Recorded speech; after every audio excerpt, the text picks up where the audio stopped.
Hello folks, this is Steve AB4L. I'm in Cedar Falls. Actually, I'm on my way home. You see that equipment there? They got that parked there. There's 3 pieces of equipment. I have no idea what the work has been lately that they would be using that. But it's got something to do, I think, with road scraping. But that's not what I want to show you.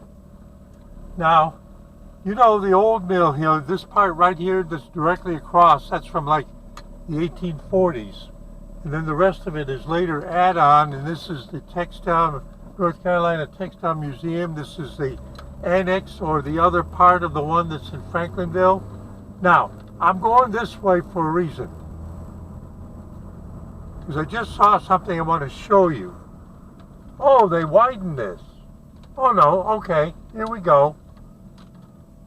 Now I'm going to go into the parking lot here. Now this used to be the parking lot for the people that used to work in the mill behind me now.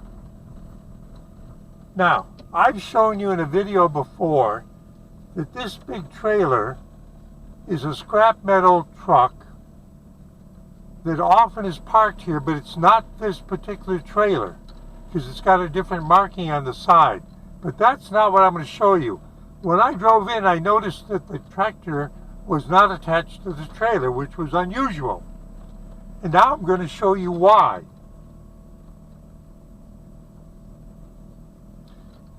I'm going to show you why.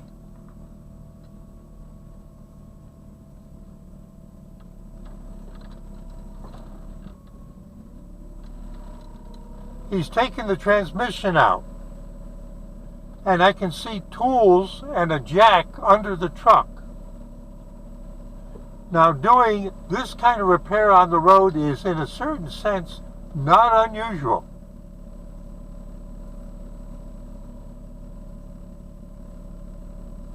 I don't know if he's trying to do it all by himself, but you see this little thing that's holding the transmission? My brother used to have one in his shop like that. Things don't change. That was back in the 1970s. I'll bet you Scott's Garage has got one of those too. Now, what's interesting to me is that he's doing this here. But if he was to go straight ahead,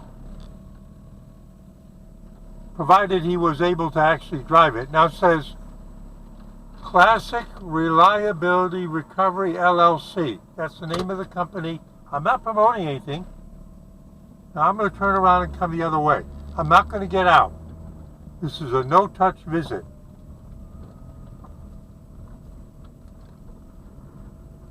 I'm going to give you another view of it. The sun may be interfering. Oh, I'm glad I did this.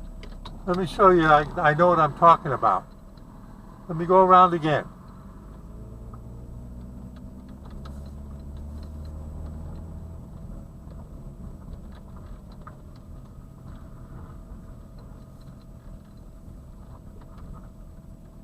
Do you see the drive shaft there?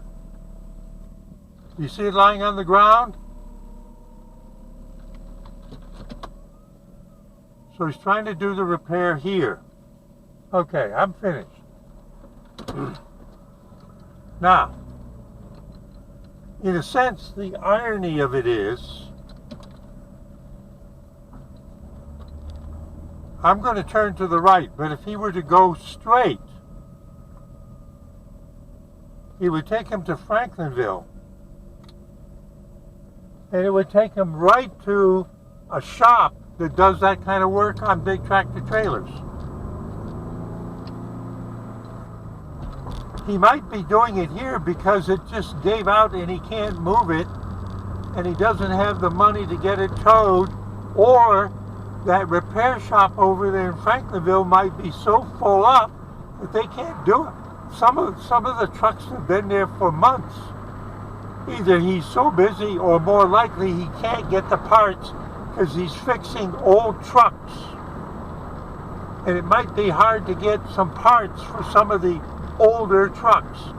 If I just take an analogy from the complaints I hear from Scott's Garage about the stuff he repairs in small trucks and cars. Got it? So these are the things you see just when you go out to in my case, go to the landfill. Steve A.B.4L headed home. I'm hoping the guy is able to swap the transmission and get... Oh, wait a minute. Oh! He took... Oh, no, I got that wrong. He took the transmission out in order to fix the clutch or the flywheel. Either one. That's what it is. You'll have to pardon me, folks. The last time I worked as a car mechanic was in the 1970s. I'm a little slow about it, just like the president. Steve A.B.4L, just having fun. Saying see you in 73.